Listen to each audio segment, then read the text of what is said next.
இந்த தடவ பனி ரொம்ப மோசம் தான். லாஸ்ட் 1 வீக்கா செம்ம ஃபீவர் அண்ட் கோல்ட் சுத்தமா முடியல.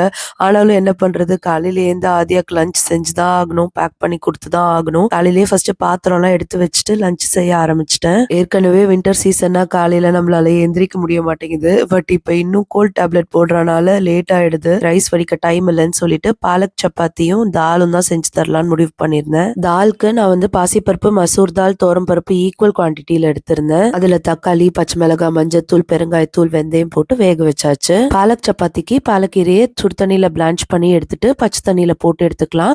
அதை மிக்ஸி ஜார்ல பச்சை மிளகாய், இஞ்சி, மஞ்சத்தூள், உப்பு போட்டு அதை அரைச்சிட்டு நம்மளோட சப்பாத்தி மாவுல சேர்த்துக்கலாம். சப்பாத்தி மாவுல கூட நான் ஓமமும் சேர்த்திருக்கேன், ஃபிளேவர் நல்லா இருக்கும்னு சொல்லிட்டு. இந்த தாலோட டேஸ்டே அதோட தாளிப்புல தான் இருக்கு. அதுக்கு கொஞ்சமா கடுகு எண்ணெய் யூஸ் பண்ணிக்கிறேன். மஸ்டர்ட் ஆயில்ல கொஞ்சமா கடுகு, ஜீரகம், பெருங்காயத்தூள் போட்டுட்டு பொடியா நறுக்குன பச்சை மிளகாய், பூண்டு, கருவேப்பிலை போட்டுட்டு லைட்டா வதக்கிட்டு அதுக்கப்புறமா வெங்காயம், உப்பு, 1 டீஸ்பூன் மிளகாத்தூள் சேர்த்துட்டு நல்லா கலந்துட்டு அதுக்கப்புறம் நம்மளோட பருப்புல ஆட் பண்ணிடலாம். வேணும்னா கொஞ்சமா தண்ணி சேர்த்துட்டு ஒரு கொதி வந்ததும் கடைசியா கொத்தமல்லியும் லெமன் ஜூஸும் போட்டு ஆஃப் பண்ணோம்னா சூப்பரான தால் ரெடி. கூடவே சப்பாத்தியும் ரெடி ஆயிடுச்சு. அனுப்பிச்சிட்டு எனக்கு சூடா கொஞ்சம் சுக்குப்பால் ரெடி பண்ணலாம், தொண்டைக்கு இதமா இருக்கும்னு சொல்லிட்டு தான் ரெடி பண்ணிட்டு இருந்தேன். இதுக்கு ஒண்ணுமே இல்ல, கிராம்பு, ஏலக்காய், கொஞ்சம் மிளகு, சுக்கு போட்டு இடிச்சிட்டு அதுக்கப்புறம் நம்ம பால்ல கூட மஞ்சத்தூளும் போட்டு கடைசியா நாட்டு சக்கரை போட்டு வடிகட்டிட்டோம்னா அவ்வளவுதான். குடிச்சிட்டு கொஞ்ச நேரம் படுத்து எழுந்துதான் வேலையை பார்க்கணும்.